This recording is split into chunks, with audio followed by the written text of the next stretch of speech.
Finally, after this crazy, dramatic back roads speeding, ride where I really was certain I was going to just like meet my maker, and they're making all these threats about, they're gonna get my husband fired, they're gonna fire me, like they're gonna make my life miserable. I also knew that I needed my job because we were in an apartment, like a contract, like a lease with them.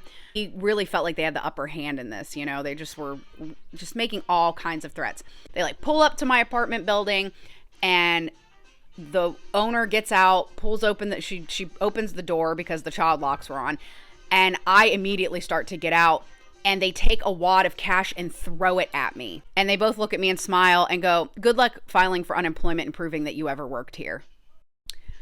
I immediately went into my apartment, locked my door, put a chair underneath the doorknob, shut all the blinds, and I called my mom. I called the groomer to let her know what happened. Both agreed that calling the police was not an option because these two people knew people and were related to and best friends with people that were in the local police department and in the local sheriff's office.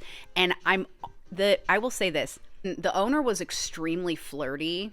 Like, she was an extremely flirty woman, and she also made it very clear she hated her husband. Like, she had great disdain for him, and she always commented on like how ugly she thought his body was and his face and his hair, and she just joked him all the time, like openly to all of the employees.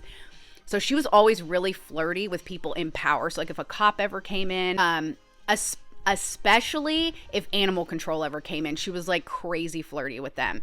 So she knew everybody, and they had been in business for years, and they just had everybody in their back pocket.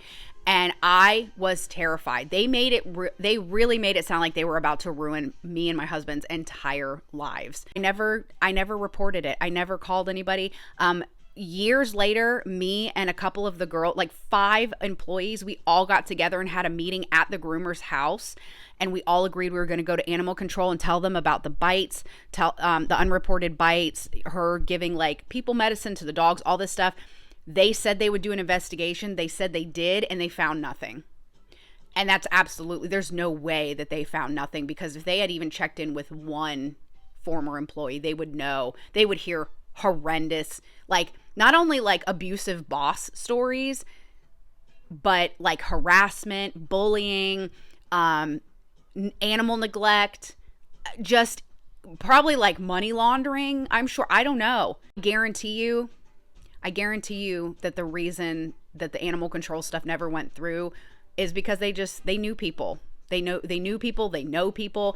And come to find out, when me and the groomer really caught up about these things and talked about them, she knew that these people, they have moved around several times and changed their names and changed the names of their businesses. So they're still out there, and they're still out there.